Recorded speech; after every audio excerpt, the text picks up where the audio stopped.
Today on In the House, I speak with Mr. Alan Heine about how he got into the painting business. Alan Heine is known to be one of the best home painters in Austin, but there is no doubt it takes a lot of hard work to reach that level. Alan tells me about how his dad started painting when he was young and the valuable lessons he learned about hard work from working in the oil business. Alan tells me about all the changes in paints and stains throughout the years and how much the industry has improved. I hope you like this episode. Thanks for listening. Upgrade your construction layouts with Trademarks. These heavy-duty vinyl markers are designed to withstand harsh job site conditions. They're durable, waterproof, and perfect for marking locations for electrical, plumbing, HVAC, and more. Available in trade-specific colors, Trademarks make communication with your team simple, professional, and reliable. Whether you're recording benchmarks, elevations, or center lines, Trademarks ensure your layouts stay intact, even under heavy traffic. New customers enjoy 15% off at checkout. Visit trademarklayout.com to get yours today. I got this fancy. Look at you. Aggie beer bottle opener. You want me to get that one? I'm going to let you get that one for me too. Yeah, that's about all this is good for.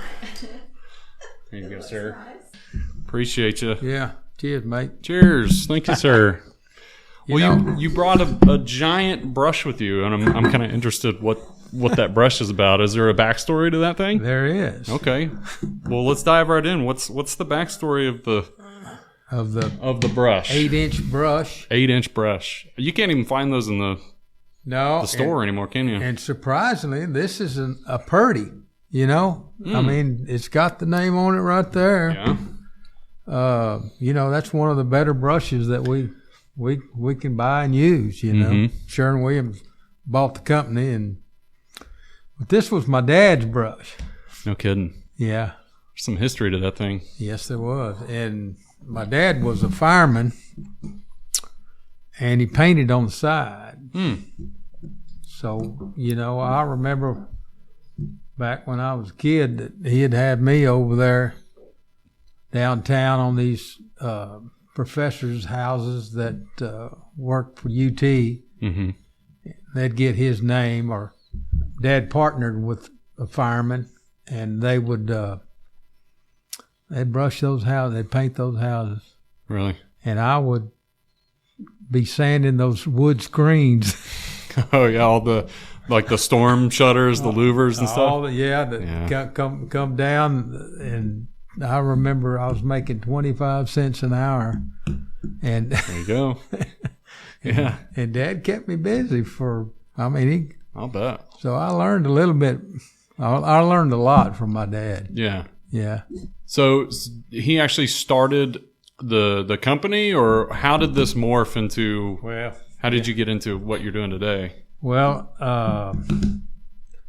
so when I got out of high school, I had a track scholarship, and I was going to go run track. Really? What did you run? I run a quarter mile. Quarter mile.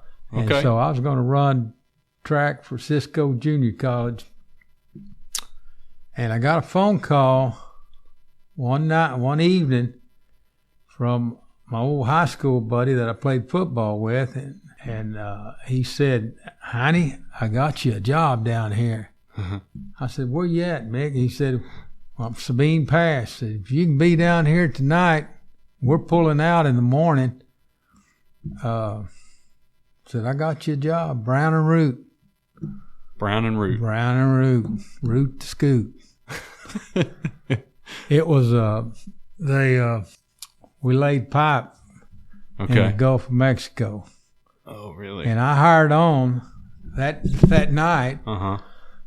And I drove down there, and Lonnie, those cranes were just sitting up like Christmas trees. They all lit up at night. And wow. Man, it was just such a beautiful sight to me. Yeah. And I got on, and off we went, and I was sick for 2 weeks out there floating. Yeah. Floating on the go. So you were on the oil rigs? This was a pipe laying barge. Oh, okay. So we I started out as a helper, you know. Describe what you were doing. Like you were out on this barge and Yeah. you were laying, was it pipe for oil and gas? It was. Okay. Yeah. We were working for Pemex at the time. Brown and Root had a contract with Mexican Pemex. Okay. And they were laying in the Gulf of Campeche. Okay. So. No idea where that is, but. It's down there in the bottom of the Gulf. Okay. You know, it was hard labor. It was 12 hours a day. Yeah. And they had 2 crews. So what happened was, you know, I got on that barge and I went up there and I met. They said, "Heine, you need to meet the foreman." So I went up there and I was standing up there and I had my hands in my pockets. And he looked at me like, "What the hell are you thinking, boy?" I said, "Don't you ever stand around here with your hands in your pockets. You need to be going somewhere fast or either coming or going." Mm-hmm. And he said, he just chewed my butt up. Wow. And I learned how to work. I bet, yeah. Or at least look busy. Right. You know, and the thing about the night crew or the day crew, whoever it was, they were always competing against each other. As far as production? Production. Yeah. Who laid the most pipe? Yeah. And that barge foreman, boy, he would be on your butt if something wasn't going right, you know. So, wow. Yeah, that was pretty cool. I started out there, and I think I spent 5 years traveling the world. We ended up going to the Persian Gulf. Oh, okay. Yeah, yeah. And we went over there and laid pipe in the Arabian Gulf. That's what it was. I'm sorry. But wow. Yeah, all the way. That's an there. Incredible experience. I can imagine. I spent a year over there, and I think it was 6 months. I got 6 days off. Oh, wow. And so, man, that was some crazy stuff. Yeah, I can imagine. I'm sure there's a lot of stories and lessons learned for working in oil and gas for sure. That's some hard work. That helper, when I started out as a helper, they had a new equipment online. It was the automatic welding equipment. Uh-huh. And they were bugs. They had little motors and they'd track that like a wire welder. Oh, okay. So they'd be strapped on a pipe band, and that bug would just oscillate and put that wire weld and weld those each joint in the pipe. Joint, and there'd be like 7 sections for that pipe to get worked on, and they'd have 2 bugs on each section. Mm-hmm. And man, I learned to be a technician. Yeah, I knew if I was going to step up, and I did. And then when I went to India, I went on as a tech. That's good. Man, it was always something. You know, they had an X-ray machine inside. It was like the last step to double check the welds. Inside and outside, they'd check those welds. Mm-hmm. And that X-ray machine sometimes would hang up down there, and they'd go looking for somebody to crawl down inside that pipe and hook a cable onto it. What diameter are we talking about? We're talking 42 inch. Okay. That was some of the biggest. Yeah. And we also laid some 30, 38, 32. Wow. But over in India, you know, when they sent me down there, you get paid extra hours to go down in that thing. Mm-hmm. But Lonnie, that you go down in there and ain't no oxygen. It's black. It's just smoke from the wells. Oh wow!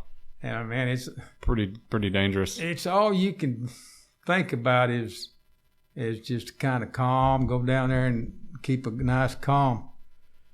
Well, one time I didn't keep that calm. I started, hyperventilating. I couldn't get oxygen, And I think I was the only one they ever knew to turn around inside a 38-inch. This is, I mean, just do a backflip and come on out of there. Wow. And they called me every name they could. I'm sure. But I told them, hey, you know what? Yeah. To heck with you guys. Like, yeah, you can find somebody else to crawl down in there. I didn't know I had claustrophobia, but I found out I did then. I can't imagine being in that scenario. That sounds wild. How did you? So you were over in India. I mean, did you make it back? When did you make it back? I guess, and how did you get from pipelaying to painting? Yeah, what do you do today? Well, about 1978, the oil business started playing out. Mm-hmm. It went from $80 a barrel down to $20 or something, and so the pipeline business just kind of. Oh, okay. They quit hiring, and after I come back from India, I went to the Gulf one more time, and when I came back, it was slow. And an old boy I went to high school had a painting business. Okay. And I called him up. I said, hey, Cleveland, let me go. I'm short on work right now. He said, come on, Alan, I'll put you to work. Mm-hmm. He was a good painter. Is that who you learned from? Or, I mean, you started with your dad, obviously. Yeah. What lessons did you learn from your father, and then did that translate over to when your friend hired you? I think just the experience of being a hard worker from Brown and Root. Yeah, that kind of fired me up for anything I did. So you don't stand around with your hands in your pocket. Right. So when I went to work for this other painter, I just showed him what I could do, and by God, we got busy. We kept busy. It was just hard work. It was hard work. Yeah. And so I learned a lot from him. He wasn't he didn't do a lot of big jobs. He did a lot of smaller jobs, and he didn't have a lot of help. Mm-hmm. He just had 1-2 painters, and so it kind of made me think that I can do this. Yeah, I can do this. Well, Alan, whether you know it or not, you're sort of seen as like one of the best painters in Austin and the state of Texas, really. And that's sort of why I wanted to have you on. Y'all do phenomenal work, and I kind of wanted to get to the backstory or the root of, how do you get to that point where you're known as one of the best? You talk to painters around town, they all know who Alan Heine is, and they look up to you, and, the quality that you produce. So it's like, what are some of the lessons that you've learned over the years? I'm sure there's been a lot of hard lessons, a lot of a lot of mistakes made, a lot of things that, you had to grow from, but how did you get to that point? Well, I think a lot of hard work. Yeah.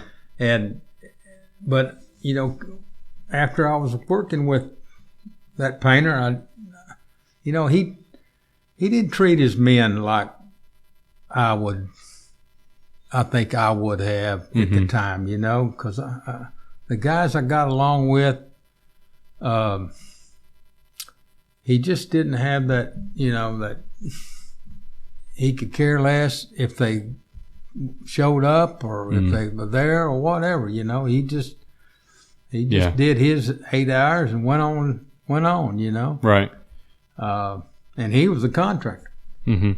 But I saw that if I kind of got it in my mind that, I'm going to hire some good people and treat them right. And that's kind of what I did. It started out with a family of nephews and, one family of nephews and cousins and uncles. And they I hired them, and I just made sure that they were taken care of, and they got what many of them what they deserve. Still with you today, huh? They are. Yeah. I've got one we were talking about that's 28 years now. Wow.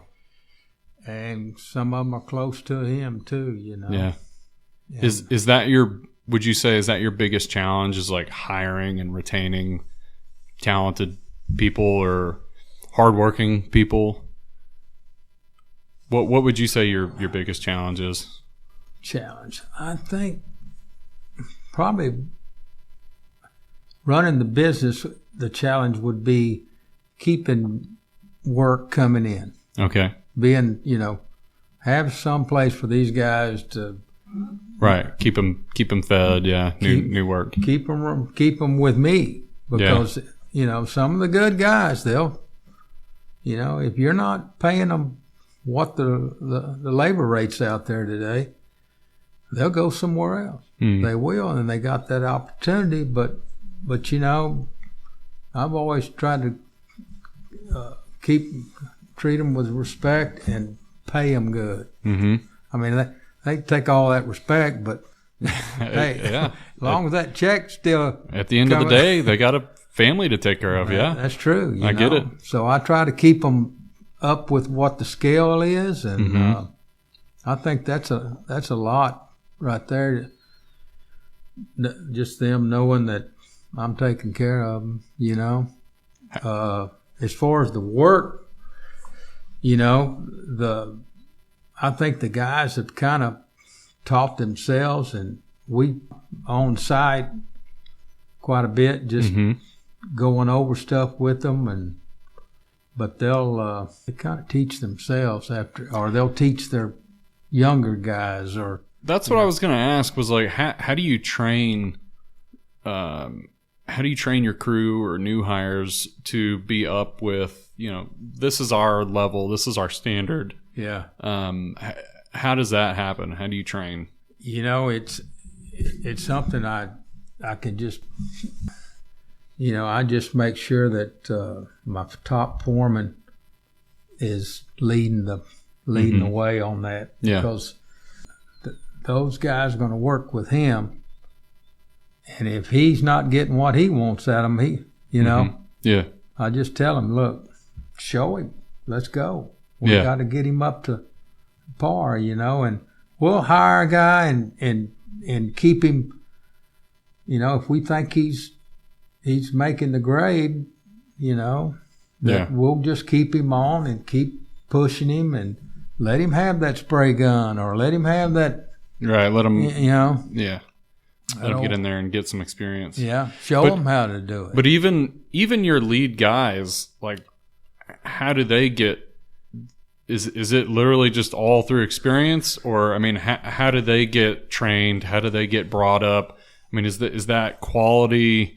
Is that driven by the general contractor? Or do you drive the quality and say this is where we need to be? Like, how do you push yourself and your crew to constantly improve and do better? Well, I think it depends on the job. So when we get there and I assess the situation, and it looks like, look, we're going to roll this ceiling out, and I want 3 rollers going at one time.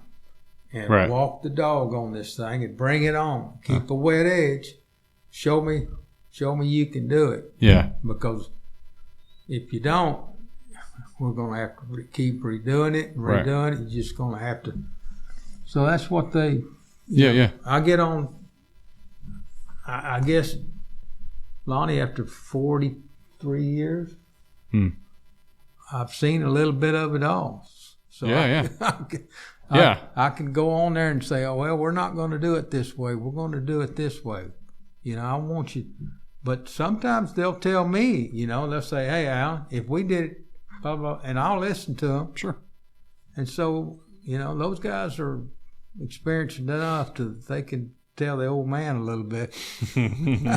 Sometimes I don't mind it. What are some of those lessons that you've learned? Because you sit here, you say, well, we're going to do it this way. It's like, well, why?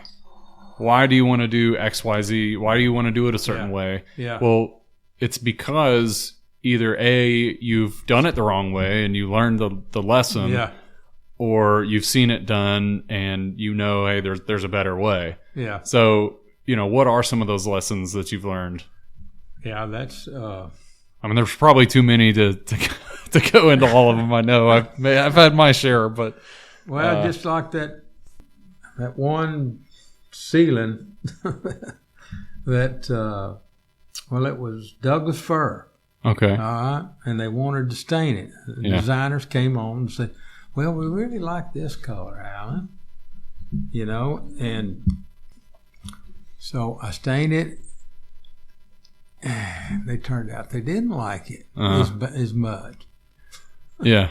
I think we did that thing 3 times. Oh, really? I mean, it was a big ceiling too. And so there's. But that was all designer driven. Well, like that wasn't necessarily a mistake on y'all's part. They just you had stained it the way that they asked you to do it, and they didn't like it, and so then you had to redo it. Yeah, but redoing it, I had to come up with an option. Okay. Because that Douglas fir will suck that.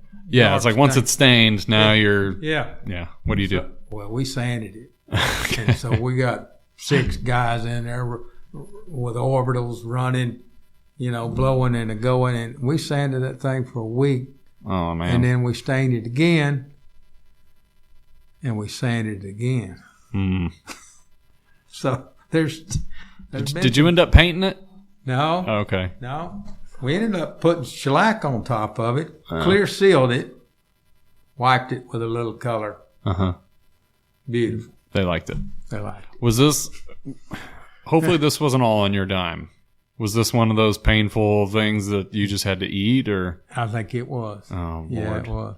So, That's hard. Yeah, that's hard. Sometimes, there's not too many times that's happened over. Yeah. But it does happen, know. It's, you're going to have to say, well, look, we put Rubio Monocoat on that door, and it didn't hold up, so we need to get back over there and blah blah blah. Let's go with Sickens and Yeah, I got you. How do you try to set yourself apart from the competition?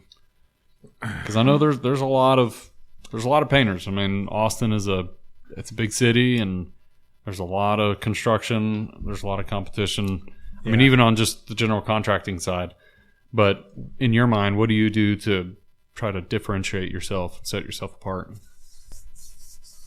Well, I think the name is right now is enough to say, hey, we're not this guy. We're this guy. We're not your run of the mill painter. Yeah. You get work all by word of mouth, right? Or you know what, Lonnie? What comes with that best painter is sometimes the highest prize. Well, of course, yeah. No, 100%. Yes. Well, I mean, if you want the best, it doesn't come, cheap. Yeah. That's totally fair. I mean, yeah, I've had several people on this podcast. Pat Bailey with Artisan Hardwood Floors. I mean, they're some of the best floor installers in town. They're artists at what they do, at their craft. True. And they're also some of the most expensive. I mean, it's just the nature of the beast. I mean, you want high quality, you want high talent. It comes with a price. And the thing about, I think with the experience that all my guys have, that's why we're where we're at. Yeah. That's why we are the best. Mm-hmm. Maybe it's me driving them or them knowing what, they like that perfection too, I mean, by God, when I go in there and they show me stuff, look, this, that, then, they like to be. I agree, and I kind of wanted to get into that too, because And that kind of goes into the whole, how do you find good talent? How do you train them? Because I would say that too. Like the majority of the guys that I've worked with, of your crew are that way. They're naturally driven individuals. They seem to push themselves. I don't have to come behind them and say, like, what is this? What the heck did you do here? Or, look at this, and just pick it apart. Yeah. They're usually, like you said, they're usually coming to me and be like, what are you going to do with this here? What's the plan here? And they're bringing stuff to me, and I think that's great. Because it does show they're thinking. Yeah. They're thinking ahead. Yeah. They're not just there to collect a paycheck. They're not just doing a job. It's what they're passionate about. They like that perfection. Mm-hmm. I mean, if it looks better, let's make it look better. I mean, right. If we filled all this or did this and that, let's get 3 coats on that primer. That way it builds up. Get rid of that popular grain and build it up. What's the most important part of the process? I think that primer coat. Think so? Yeah, it was years ago when we found that being shellac was probably going to be our go-to primer.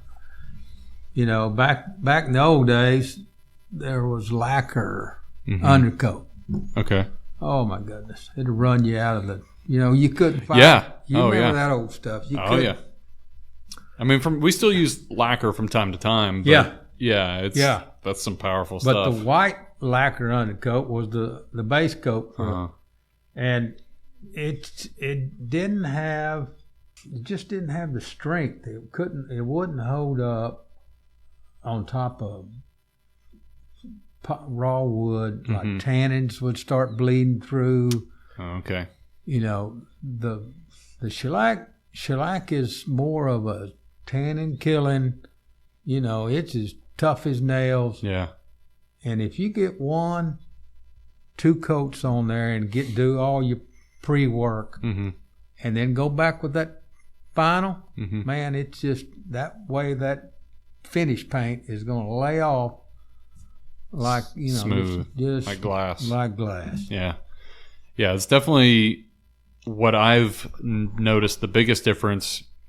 I mean, I've worked with those painters who I would just consider your normal run-of-the-mill painter. And they do good work, and I like them, and they're hard workers. But the biggest difference that I've noticed is the time, the prep work between, like, your crews and like somebody else. The amount of time and effort that goes into prepping something for paint is astronomical. I mean, it's exponentially different. I get in trouble for that too. Sometimes, why is it taking so long? Especially on, exactly. Man, you've been over here a week. Yeah. It's like, you don't understand the effort that goes into, getting those flawless finishes. Mm-hmm. Yeah. I mean, you go in and everything's just turned red, coated with Bondo and different kinds of fillers and then the sanding and more Bondo, more primer. Yeah, I get it. It sometimes, you know, especially if you're maybe just a homeowner, you don't understand the process, then you might look at this and be like, what is taking so darn long? Why do you need to do all this? But you know what? The finished product, you can't pick it apart. Exactly. You can't pick it apart because they took the time to. And the thing I like about that too, is it looks good on us too. Absolutely. I mean, you can go in there and say, "Hey, we did that." Yeah. When we got married in our first house, Kathy, I went in there and we were painting the laundry room, and we prepped that room for 3 days. Oh, I bet that was. So it kind of comes with me, I guess, a little bit. But she always wanted to know, well, when are we going to paint this thing? She got to experience that firsthand, yeah. Oh, man.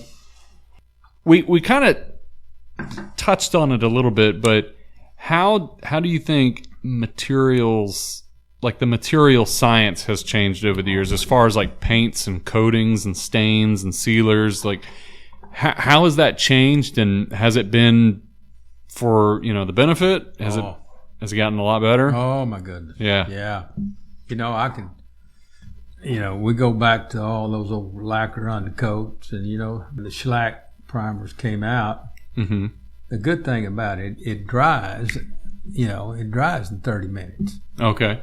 And so if you give it 2 hours, you can sand it and reprime and repaint,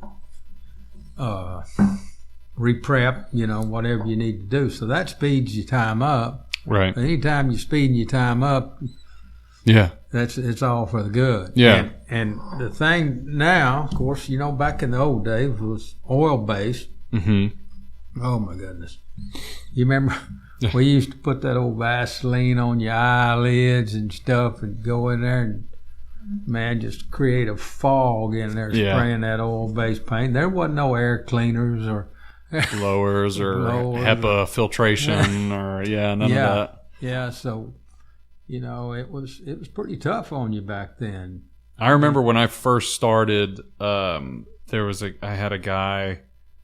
He almost passed out, but he was in a closet, stained closet shelves, so they were stained, but he was sealing them with with lacquer in a enclosed environment. No good. No mask, no fan, no nothing. And I go in there, and he was just laid out.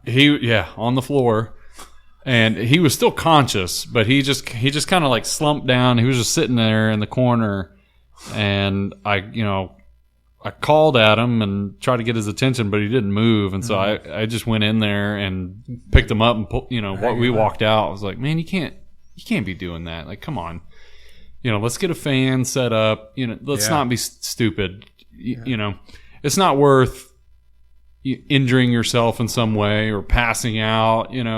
Just to get this done, set up a tent or something, get a vent fan. Like, this isn't that big of a deal. Just be safe. And it was just, that stuff is so strong.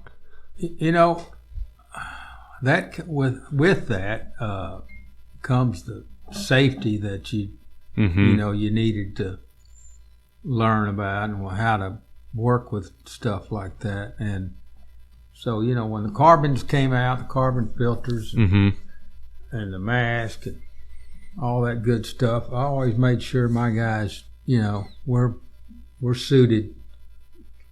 I'm glad that lacquer went on. That kills a few brain cells. Yeah. So they make it so much easier now with the acrylic urethanes. Really? Because the acrylic urethane, it can dry in 2 hours. Mm-hmm. And then you can recoat in 4, you know?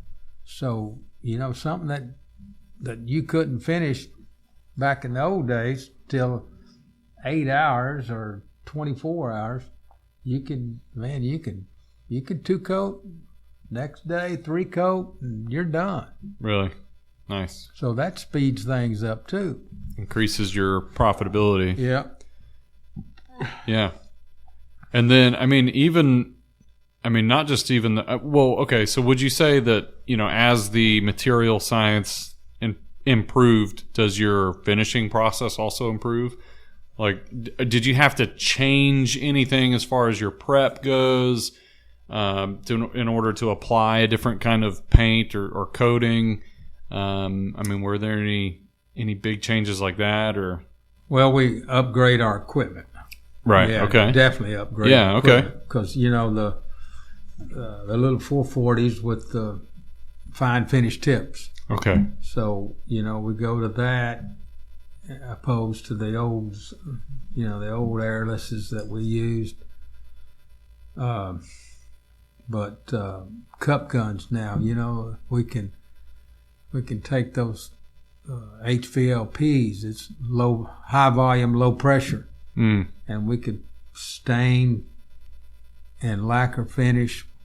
I say lacquer, but you can also use the water-based urethane clear finish, and with a cup gun. Yeah. For cabinets and furniture, or not furniture, more or less, but cabinets. So there's a lot of new equipment out there too that kind of helps us. That's true, and that's something I didn't consider. It's not just the material, the coatings and stains that's changed, but it's the tools and the equipment too. And like you brought up, the safety equipment. I'm a lot of that's changed the games. The sprayers, the technology. I got a storage room full of. Oh, I can imagine. Yeah. I bet the air cleaners and the humidifiers. Okay. Yeah. Yeah. Though you got to have that to work with those acrylics. Really? Yeah, because moisture affects. Oh, okay. Moisture affect that type of work more than it would the old oil and stuff. The oil you didn't have to worry about it. Hell, you could rain 24. Yeah. But see, that's the kind of knowledge you learn from experience. You learn by doing it. Yeah. Right. Yeah. And bringing a humidifier in, and to get it just the environment just right to be able to apply the finish. It needs to be under that 65. Mm-hmm. I like to see that humidity gauge under 65 before you hook that urethane up. Yeah. Because it'll come back and haunt you if you don't. Well, how do you set up each project for success? Like before you get going, what's your process? What do you do to set up your crews and make sure that they're they have what they need and they're going to be successful? I think that kind of goes too with the job superintendents. Knowing what they're expecting, knowing what how the job's going to run. Mm-hmm. I think that's got a lot to do with how successful that job's going to move on to completion. Right. A lot of the people I work for now, they have that controlled, and it pays off. Yeah. Because we can get in there and do our thing and keep working, and not have to worry about pulling off because something's not ready, or something's not ready. Yeah. Trim guy needs another week. Right.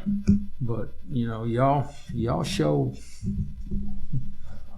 me a lot just having the experience that y'all got. Yeah. I mean that's true. I mean that's actually part of our responsibility is before we schedule somebody to come out. There's an initial walkthrough. You make sure that you have all the information that you need, and you're working with a well-defined scope.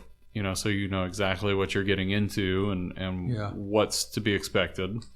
And then you talk budget, talk schedule. Make sure all those things are aligned, and then the day that you do arrive, you want to make sure that it's ready and that the environment is where what you need it to be in order to do your job. Yeah, and that just makes things go smooth, Absolutely. And of course, me being on site too, just kind of checking in, making sure everything's, talking to you guys, talking to the superintendents, and constant communication. Yeah, because that's how it works. Yeah.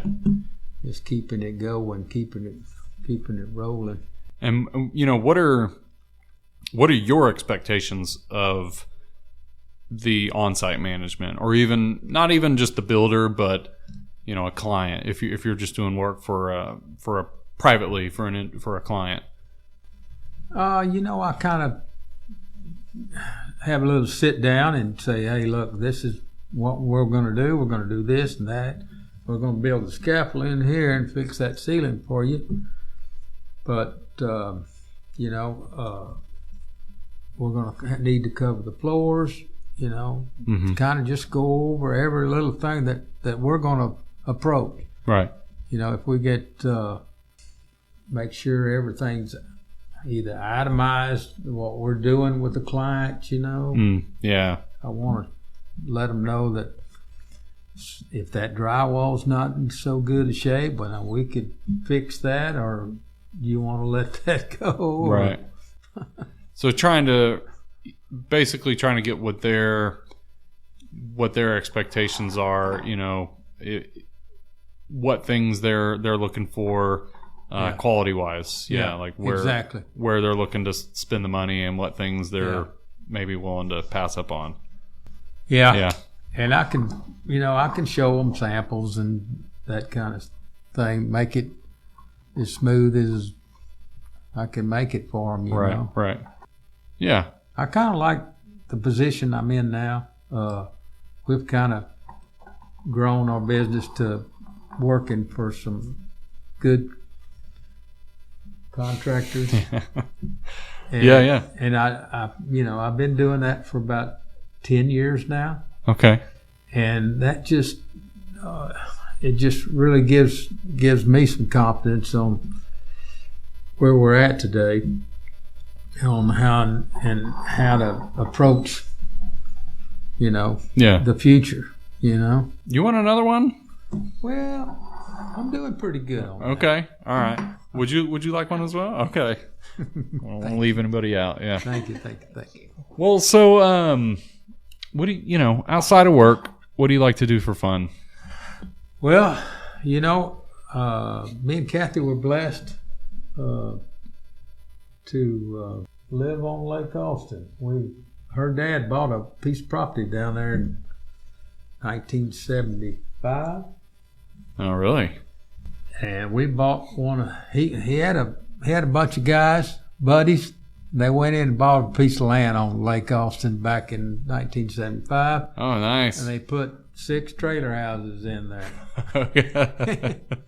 And his brother sold out, and we ended up buying one of them out. Nice. Okay. And so we're actually living there now.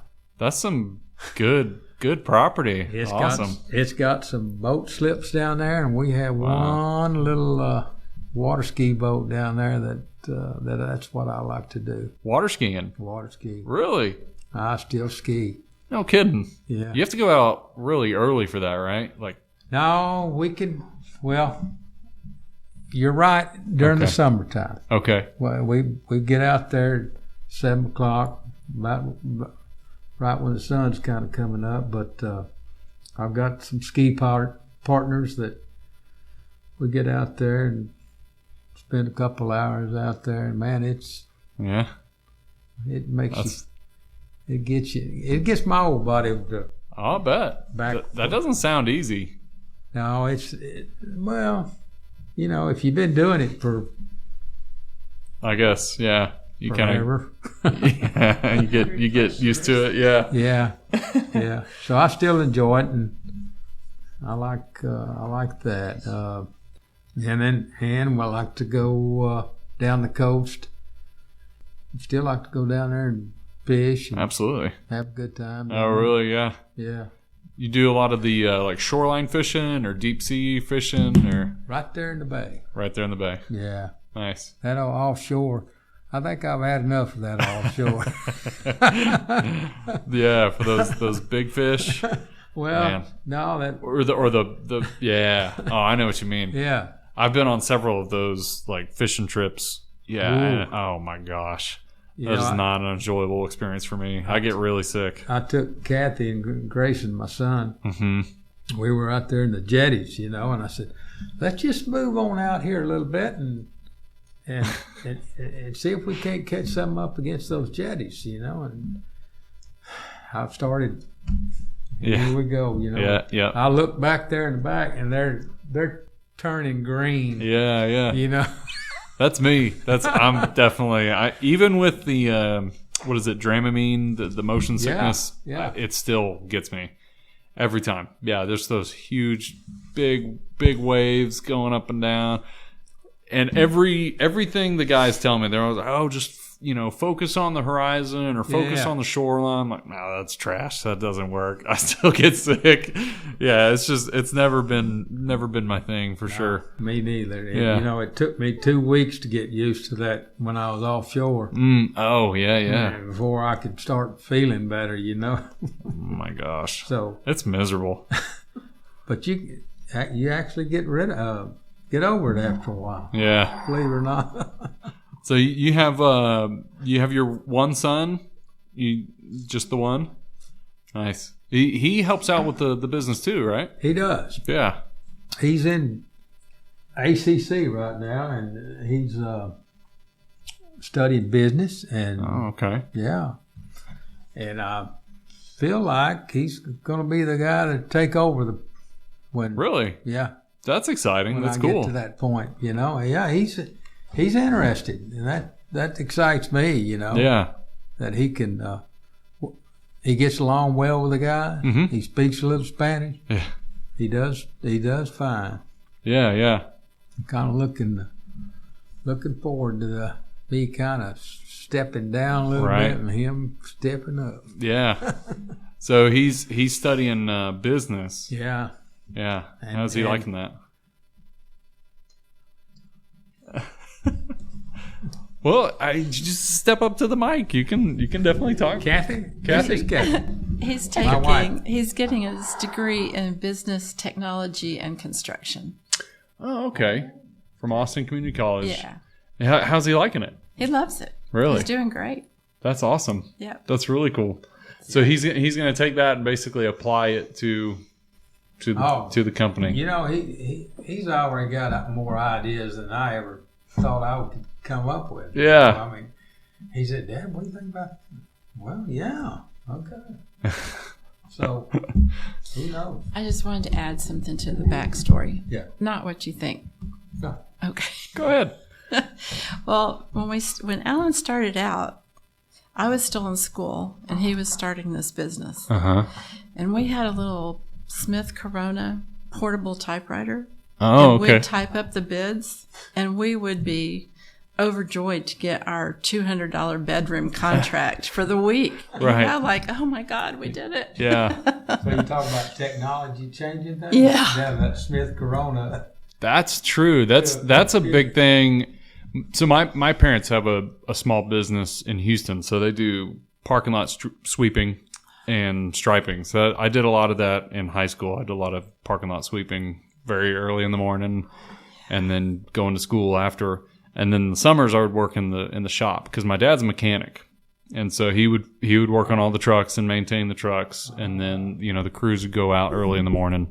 But yeah, I remember them. When they first started the company, they started basically with a broom and a dustpan. And then you get up enough money and you can buy a piece of equipment, and then you can handle more work. Yeah. And then now you save up and you buy your first truck, and now you can do more work. And then I just, the whole typewriter. Yeah. My mom was telling me, cause my mom did all the books, and, they had one of those electric typewriters and one of those printers.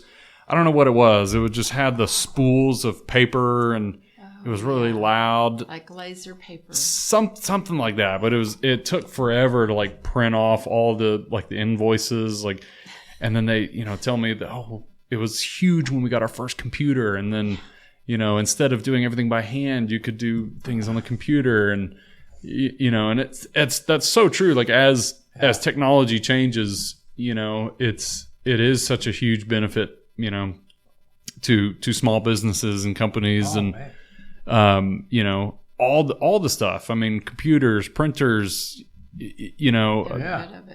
every bit of it. Mm-hmm. I mean, even software changes. I mean, project management software or QuickBooks, something like that. Programs that really help with, managing money, and instead of sitting down with a ledger book and a pencil. Yeah, exactly. Yeah.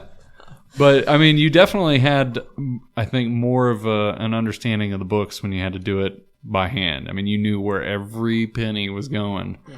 So, pros and cons maybe to, Yeah, you know, improvements in technology, but... Kathy was one of my first investors in the company.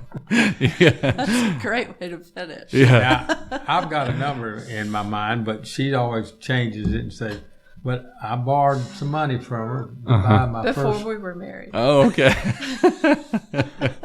We were married? No, before we were married. Oh, yeah. To buy a spray rig. He said, you know, Kathy, if you loan me, I think it's $1,500. You don't think it's that. But I think it's closer to 750. You But Yeah. but he's like, if you loan me that money, I can buy a spray rig and I can start my own business. we get Nice. this. Yeah. We And that's what you did? get a little bigger job. Yeah. That's what great. you did. I mean, that's a huge, you know, step of a leap of faith, you know. Yeah. That's a big leap of faith. Well, so what do y'all like to do, you know? Do you go fishing as well? I mean, what do you like to do for fun? I will go fishing. Yeah? I just like being down there. I like the light. You just like the coast. Yeah, I just love it. I agree. And then we're starting to travel a little bit more. Okay. Because we have a little bit more time sometimes. Absolutely, yeah. So that's good. And just hang out at the lake. Just taking Just it easy. whatever comes. Yeah. You know, my brother's talking about going to Mexico in February, and we're like, oh, well, maybe we'll come see you down there. Yeah. So, That sounds fun. Yeah. I've never been to Mexico. I need to go. I need to plan a trip. yeah, you Yeah. do. You do. Well, It's been amazing to see Alan grow the business. yeah. You know, I'm always behind him 100%, but he's the one that does the work. Mm-hmm. You know, like in 2016, I think, he came Yeah. home and he said, you know, I've got this client. They want me to do a level 5 finish, Mm. and I don't know how to do it. Really? Yeah. And it was a little stressful, right? So what did you do? You're in a situation, right? This is uncharted territory, Yeah. an uncomfortable situation. Yeah. Level 5. Yeah. Yeah, we had to find the right equipment to Uh-huh. make that happen. You know, the rollers back then and the stipples left too much stipple. They want us fine wall finish, you know, which were coming more out of, you know, where was that all coming from? Out of California? Maybe so. Or Oh, the level 5. level you mean? 5, you know, it just there was no more splatter texture, no more orange belt. It was probably just a change in the architecture. Yeah, I think I don't know if that was necessarily out of California, but I think as the styles changed and became more of this modern, this push more towards modernism. Yeah, I think you start getting more of these like clean lines, slick walls. You know. Yeah, exactly. Yeah, I mean you see less and less millwork. You know, less trim and baseboard, and it's more just, you know, very, very clean. So what we had to do, we had to step up not only our work, but we had to step up the paint too. Mm-hmm. We had to go find something that wouldn't put a streak on that wall. Yeah. Or wouldn't, you know, the lines, we had to spray the first coat. Mm-hmm. If the ceiling and the wall is the same color, then we're going to wall it out. We're going to put one coat on everything, come back, fine roll that finished coat, you know, to go out the door. But he had to figure all that out. That's what I'm saying. It's like this, there is no, it's funny because I was just talking to my brother before this, and, you know, he's like, well, how do you know what you're doing, the way you're doing it is right?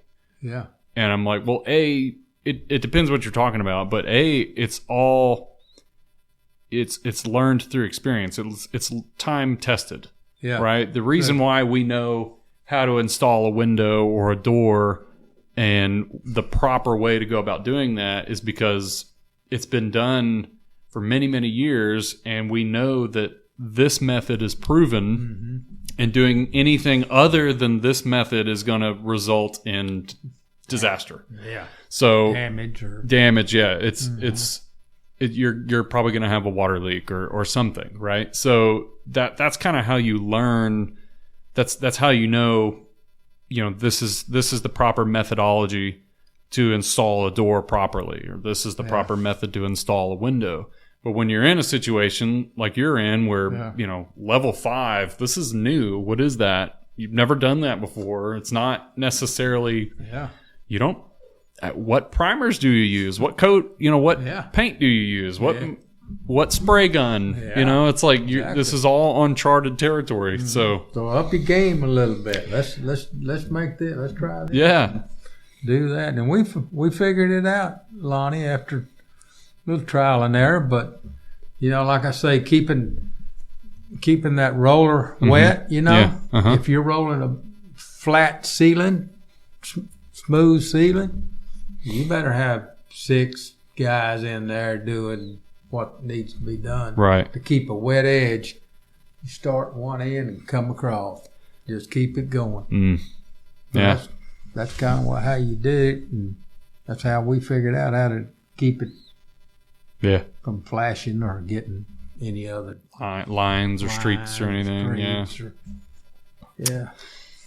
Well, it's a good place to end, but I want to end on one question, and I ask all my guests the last question, which is if you could change one thing about the construction industry, what would it be? Good question. Well, it's a head scratcher.